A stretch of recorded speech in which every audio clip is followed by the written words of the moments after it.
수요일에는 새롭게 시행되는 법령들에 대해 알아보는 이달의 법령으로 함께합니다. 11월에도 정말 많은 법령들이 새로 시행이 되고 있습니다. 먼저 첫 번째로 소개해드릴 법령은요. 교통안전법 시행령입니다. 성두표 변호사님 자세한 내용 좀 소개해 주세요. 네, 교통안전법 시행령이 2022년 11월 24일 날 일부 개정돼서 해당 사항이 이제 2022년 11월 27일부터 시행되고 있습니다.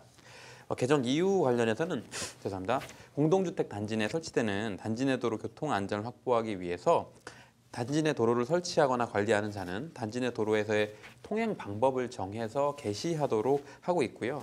자동차의 안전운행하고 보행자의 안전을 위한 안전시설물의 경우는 그 설치 관리 의무와 함께 단지 내 도로에서 자동차로 인해서 중대한 사고가 발생한 경우에는 이거를 시장과 군수, 구청장에게 통보하도록 하는 내용으로 교통안전법이 상위법인 법률이 개정됐거든요. 그에 따라서 단지 내 도로의 종류라든지 범위를 어떻게 정할 것인지가 이제 하위법에 위임돼 있었고 300세대 이상의 공동주택 단지 등에 설치되는 차도나 보도, 자전거 도로로 정하는 것으로 내용이 담겼고요. 다음으로 입주자 대표회의 같은 경우는 단지 내 도로에 과속 방지턱, 도로 반사경 등의 안전시설물을 설치해서 사고를 방지하도록 하는 의무를 부과했고요. 다음으로는 시장, 군수, 구청장한테 통보해야 하는 중대한 사고가 그럼 어디까지를 인정해야 되는지가 법률상으로 하위법에 위임돼 있었는데 해당 내용은 사망사고 또는 3주 이상의 치료가 필요한 상해사고로 정하는 등 법률에서 위임된 사항하고 그 시행에 필요한 구체적인 사항들을 정하는 내용이 담겼습니다.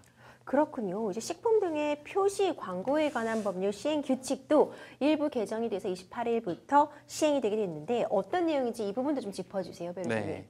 해당 내용은 이제 식품 등의 표시 광고에 관한 법률 시행 규칙으로 총리령 제 1832호로 개정됐고요. 11월 28일부터 시행되고 있습니다. 개정 이유나 주요 내용은 다음과 같은데요. 국민영양관리법에 따라서 개정된 영양소에 대한 섭취 기준 그리고 신규 영양성분과 그 기준치를 일일 영양성분 기준치에 반영하는 내용으로 담겼고요. 다음으로는 이제 이거에 대한 위반 행위에 대한 횟수 산정을 위한 기산점을 언제로 할 것인지가 다소 불명확했던 점이 있어서 행정처분을 받은 날이라고 명확히 정했고요.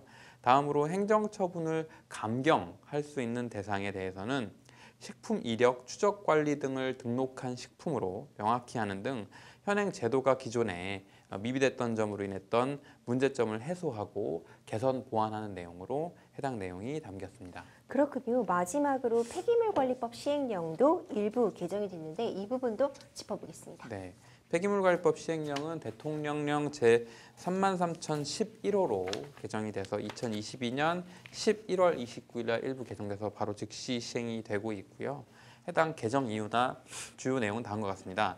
재활용을 통한 순환경제 완성을 위해서 폐기물 재활용 시설의 종류에 폐기물을 열분해해서 열분해유, 수소 등을 생산하는 열분해 시설을 추가하려는 것인데 이 열분해유라는 개념은 비닐 등 폐플라스틱을 고온으로 가열하여 만든 것으로 후처리 과정을 거쳐 경유나 나프타 등 다양한 석유화학 원료 제품으로 재활용할 수 있는 정제유라고 정의하고 있어서 해당 내용들을 포함해서 순환경제에 도움을 주기 위한 내용으로 개정이 시행되었습니다.